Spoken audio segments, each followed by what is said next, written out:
Vahid is captured.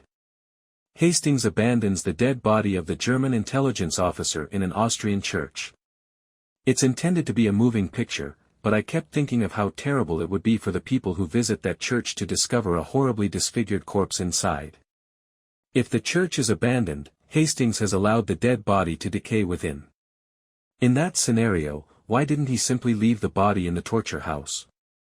I doubt Hastings is aware of the officer's faith.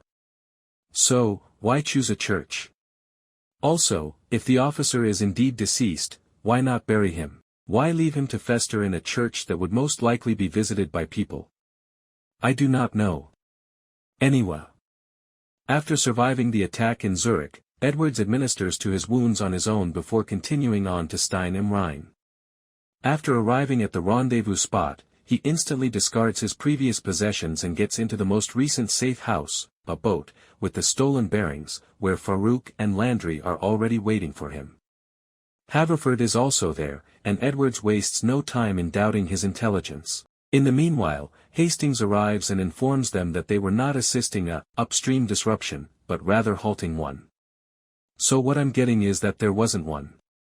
However, there are two sets of bogus bearings. Mordecai gave one, while the Khalid network transported the other.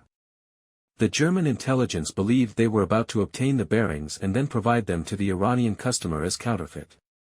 However, Haverford's gang wrecked the scheme, and no one knows where the true bearings are, raising the issue of who duped them all. Haverford believes Vahid is the mastermind behind this deception, as well as the perpetrator of the attacks on Parash and Edwards.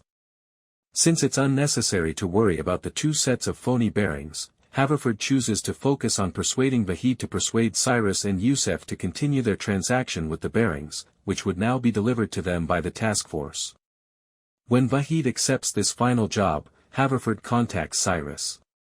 In Geneva, Cyrus and Youssef attend a conference with members of the Global Atomic Energy Alliance, where they agree to use their nuclear power facilities solely for civilian purposes, not to develop weapons, and to allow themselves to be watched. In response, Cyrus wants the alliance to reduce the oil restrictions imposed on Iran. While the meeting goes smoothly, Youssef is concerned about Vahid, who is nowhere to be found. Cyrus tells him that Vahid will provide the Khalid network's coordinates before Youssef leaves for Iran. But Youssef tells him that if Vahid fails, the repercussions would be severe.